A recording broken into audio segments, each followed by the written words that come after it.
કેમ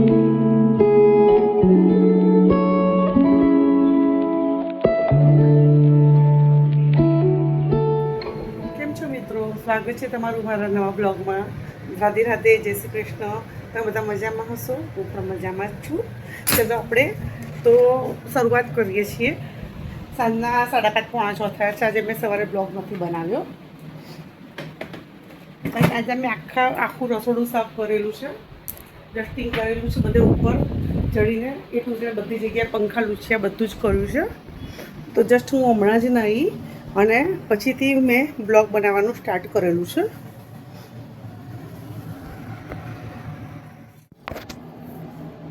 ત્યાં સુધી હું મારું બધું જ કામ આટોપી લઉં છું. સાંજની રસોઈની તૈયારી પણ કરવી પડશે. તમે જોઈ શકો છો, મેં અત્યારે વેફર તળી હતી, બતાવું તમને. ત્યાં જોડે ખાવા માટે ચાલુ નાસ્તામાં ખાવા વેફર તળી હતી.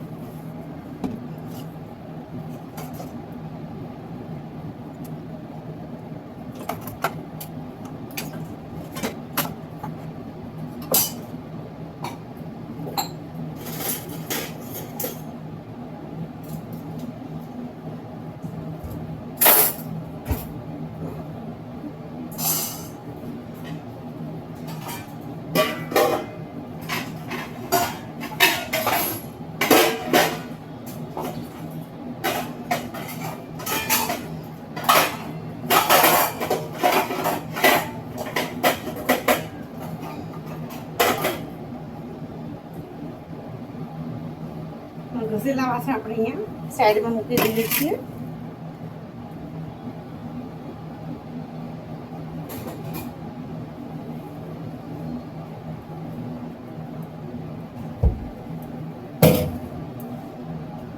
હજી નાના એવા એસએસસી બેનને મારી ટ્યુશનથી લેવા પણ જવાનું છે.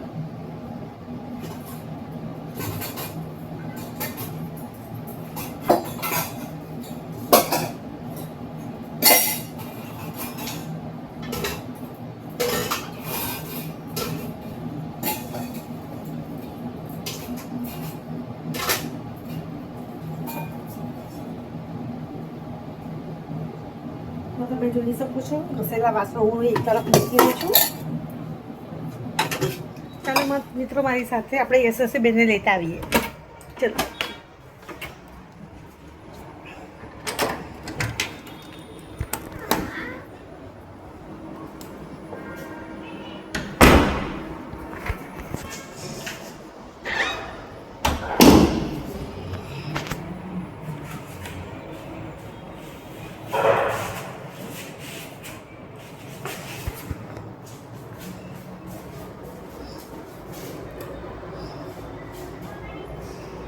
બંને લિફ્ટ નીચે જતી રહી.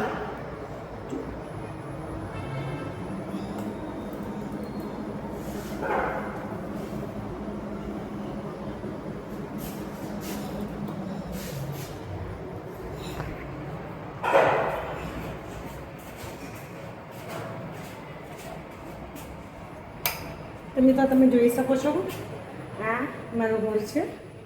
મારા ઘરનો બહારનો જગ્યા છે, બહારનો લુક છે.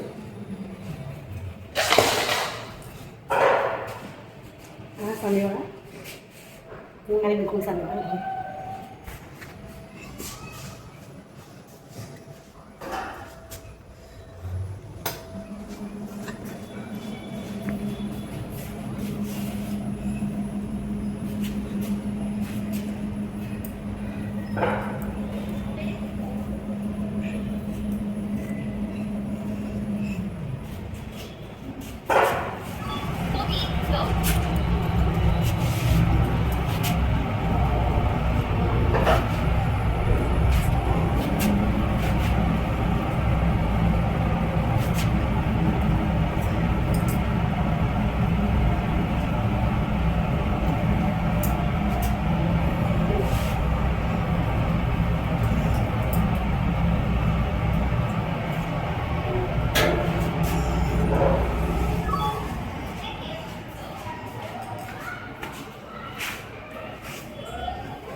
તો હું તમને યશસ્વીને લીધા પછી મળું છું. મિત્રો, જય શ્રી કૃષ્ણ.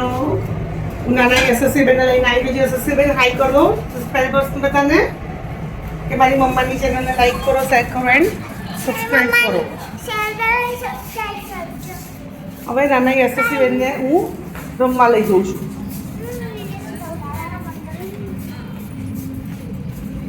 સોસાયટીનું ગાર્ડન છે, તમે જોઈ શકો છો. કેમ છો બધા? મજામાં હશો? હું પણ મજામાં છું. ના, અત્યારે હું કોઈ જાતનો વ્લોગ નથી બનાવતી, મીન્સ કે કોઈ કામ નથી કરતી. અત્યારે હું બેઠી છું શાંતિથી.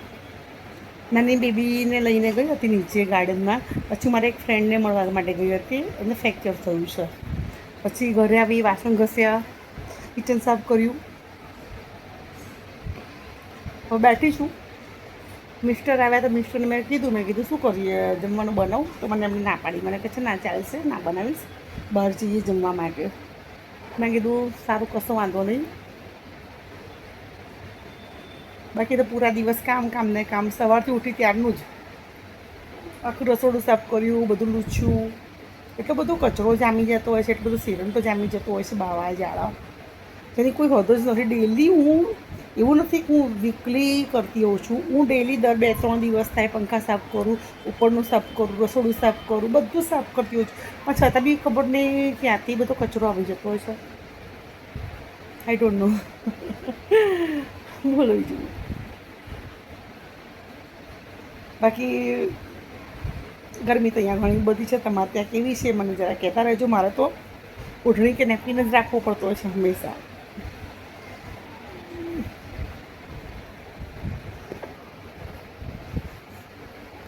સારું, તો પછી હું તમને થોડી વાર પછી મળું છું રાતના વ્લોગમાં.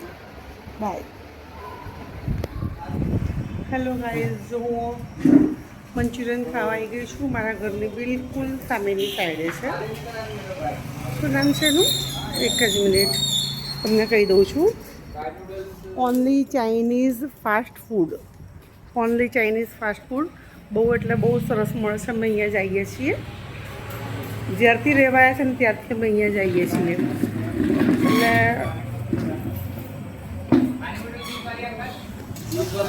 સૂપવાલા મંચુરિયન એન્ડ તવા પુલાવ ફ્રાઈડ રાઈસ. તો એટલે બહુ સરસ મળે છે, તમે જોજો. તમને બતાવો. અને જ્યારે અમે આવીએ ત્યારે આ પણ આવતા જ હોય છે અમને ખાવા માટે.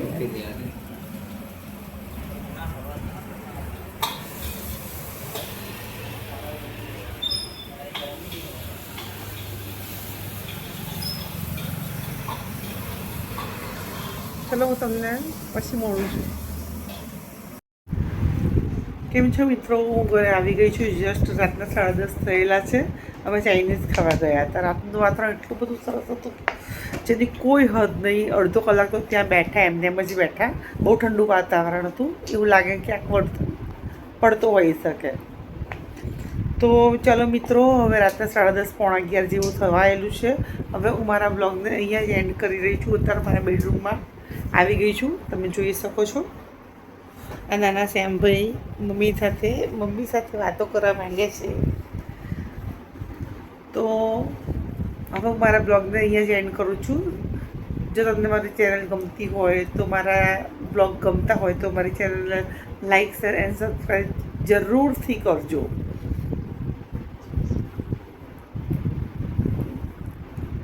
Good night. બાય.